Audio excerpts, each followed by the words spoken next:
Mark Twain Selected Works. Some Learned Fables for Good Old Boys and Girls. 1875.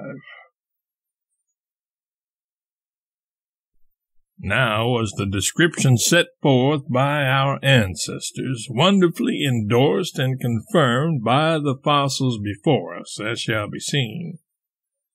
The specimen marked Captain Kidd was examined in detail. Upon its head and part of its face was a sort of fur like that upon the tail of a horse.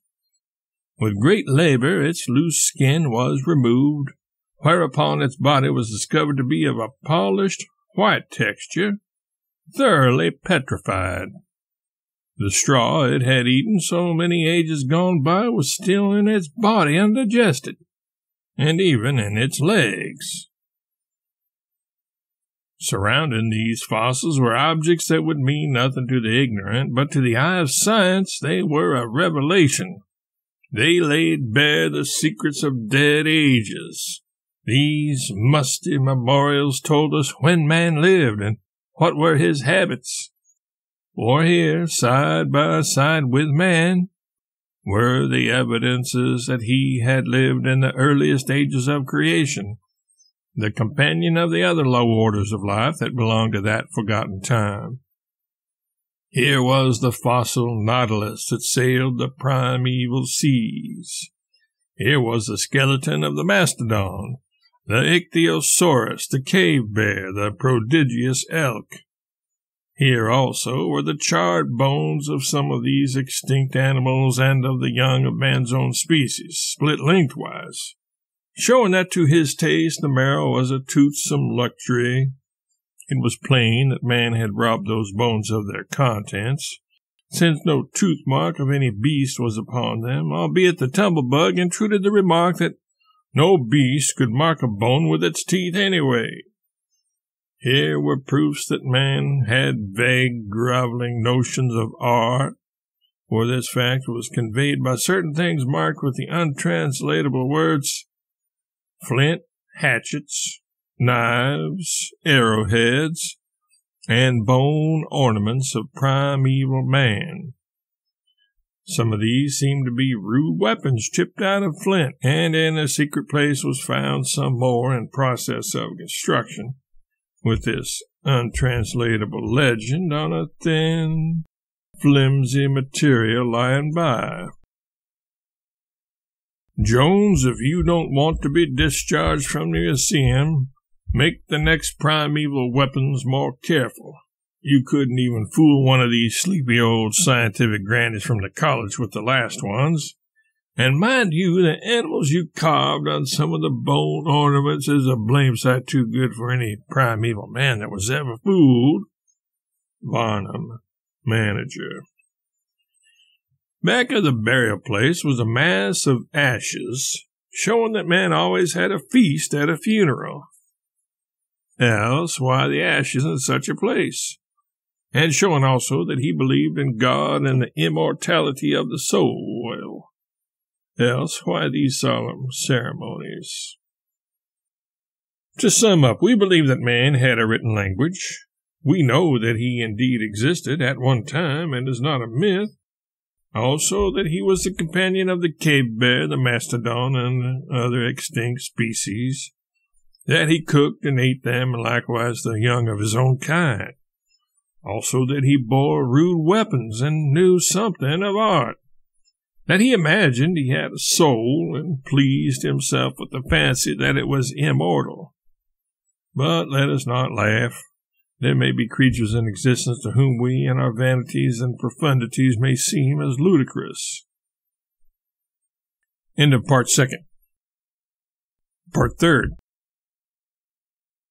Near the margin of the great river, the scientists presently found a huge, shapeless stone with this inscription. In 1847, in the spring, the river overflowed its banks and covered the whole township. The depth was from 2 to 6 feet. More than 900 head of cattle were lost and many homes destroyed. The mayor ordered this memorial to be erected to perpetuate the event. God spare us the repetition of it.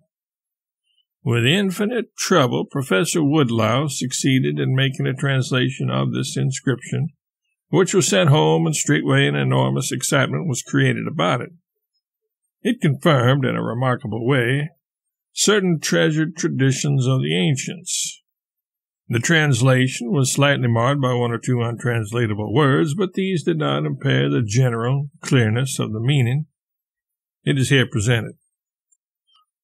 1,847 years ago, fires descended and consumed the whole city.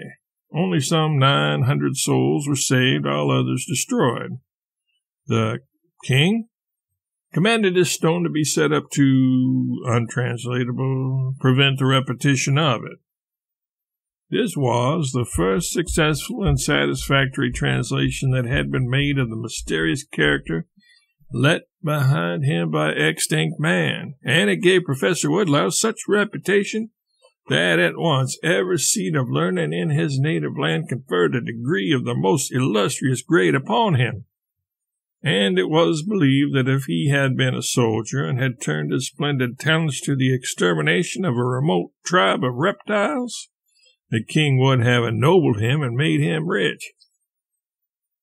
And this, too, was the origin of that school of scientists called manologists, whose specialty is the deciphering of the ancient records of the extinct bird termed man. For it is now decided that man was a bird and not a reptile. But Professor Woodlouse began and remained chief of these, for it was granted that no translations were ever so free from error as his. Others made mistakes he seemed incapable of. Many a memorial of the lost race was afterward found, but none ever attained to the renown and veneration achieved by the Maoritish stone, it being so called from the word mayor in it, which being translated king, Maoritish stone was but another way of saying king stone. Another time the expedition made a great find. It was a vast, round, flattish mass, 10 frog spans in diameter and 5 or 6 high. Professor Snail put on his spectacles and examined it all around, and then climbed up and inspected the top. He said, "The result of my perlustration and perscontation of this isoperimetrical protuberance is a belief that it is one of those rare and wonderful creations left by the mound builders. The fact that this one is lamellibranchiate in its formation simply adds to its interest, as being possibly of a different kind from any we read of in the records of science, but yet in no manner mar its authenticity. Let the megalophanous grasshopper sound a blast and summon hither the perfunctory and circumforaneous tumblebug, to the end that excavations may be made and learning gather new treasures." Not a tumblebug could be found on duty, so the mound was excavated by a working party of ants. Nothing was discovered. This would have been a great disappointment, but had not the venerable Longlegs explained the matter. He said, "It is now plain to me that the mysterious and forgotten race of mound builders did not always erect these edifices as mausoleums. Else in this case, as in all previous cases, their skeletons would be found here, along with the rude implements which the creatures used in life. Is not this manifest?" "True, true," from everybody. "Then we have made a discovery of peculiar value here, a discovery which greatly extends our knowledge of this creature in place of diminishing it, a discovery which will add luster to the achievements of this expedition and win for us the commendations of scholars everywhere. For the absence of the customary relics here means nothing less than this. The mound builder, instead of being the ignorant, savage reptile we have been taught to consider him, was a creature of cultivation and high intelligence, capable of not only appreciating worthy achievements of the great and noble of his species, but of commemorating them. Fellow scholars, this stately mound is not a sepulchre, it is a monument." A profound impression was produced by this, but it was interrupted by rude and derisive laughter. and the tumblebug appeared. "A monument," quoth he. "A monument set up by a mound builder. Ah, so it is. So it is indeed to the shrewd, keen eye of science. But to an ignorant, poor devil who has never seen a college, it is not a monument, strictly speaking, but as yet a most rich and noble property, and with your worship's good permission, I will proceed to manufacture it into spheres of exceeding grace and—" The tumblebug was driven away with stripes, and the draftsmen of the expedition were set to making views of the monument from different standpoints, while Professor Woodlouse, in a frenzy of scientific zeal, traveled all over it and all around it, hoping to find an inscription. But if there had ever been one, it had decayed or been removed by some vandal as a relic. The views having been completed, it was now considered safe to load the precious monument itself upon the backs of 4 of the largest tortoises and send it home to the King's Museum, which was done. And when it arrived, it was received with enormous mad and escorted it to its future abiding place by thousands of enthusiastic citizens, King Bullfrog XVI himself attending and condescending to sit enthroned upon it throughout the progress. The growing rigor of the weather was now admonishing the scientists to close their labors for the present, so they made preparations to journey homeward. But even their last day among the caverns bore fruit, for one of the scholars found in an out-of-the-way corner of the museum or burial place a most strange and extraordinary thing. It was nothing less than a double man-bird, lashed together breast to breast by a natural ligament, and labeled with the untranslatable words, Siamese twins. The official report concerning this thing closed thus: "Wherefore it appears that there were in old times 2 distinct species of this majestic fowl, the one being single and the other double. Nature has a reason for all things. It is plain to the eye of science that the double man originally inhabited a region where dangers abounded. Hence he was paired together to the end that, while one part slept, the other might watch. And likewise that, danger being discovered, there might always be a double instead of a single power to oppose it. All honor to the mystery-dispelling eye of God-like science." And near the double man-bird was found what was plainly an ancient record of his, marked upon numberless sheets of a thin white substance and bound together. Almost the first glance that Professor Woodlouse threw into it revealed this following sentence, which he instantly translated and laid before the scientists in a tremble, and it uplifted every soul there with exultation and astonishment.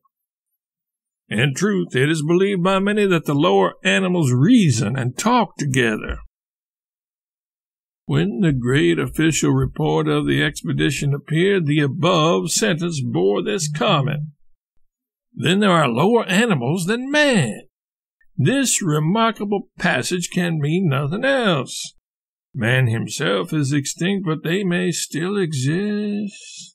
What can they be? Where do they inhabit?" One's enthusiasm burst all bounds in the contemplation of the brilliant field of discovery and investigation he had thrown open to science. We close our labors with the humble prayer that Your Majesty will immediately appoint a commission and command it to rest not nor spare expense until the search for this hitherto unsuspected race of the creatures of God shall be crowned with success. The expedition then journeyed homeward after its long absence and its faithful endeavors, and was received with a mighty ovation by the whole grateful country. There were vulgar, ignorant carpers, of course, as there always are and always will be. And naturally, one of these was the obscene tumblebug. He said that all he had learned by his travels was that science only needed a spoonful of supposition to build a mountain of demonstrated fact out of, and that for the future he meant to be content with the knowledge that nature had made free to all creatures, and not go prying into the august secrets of the deity.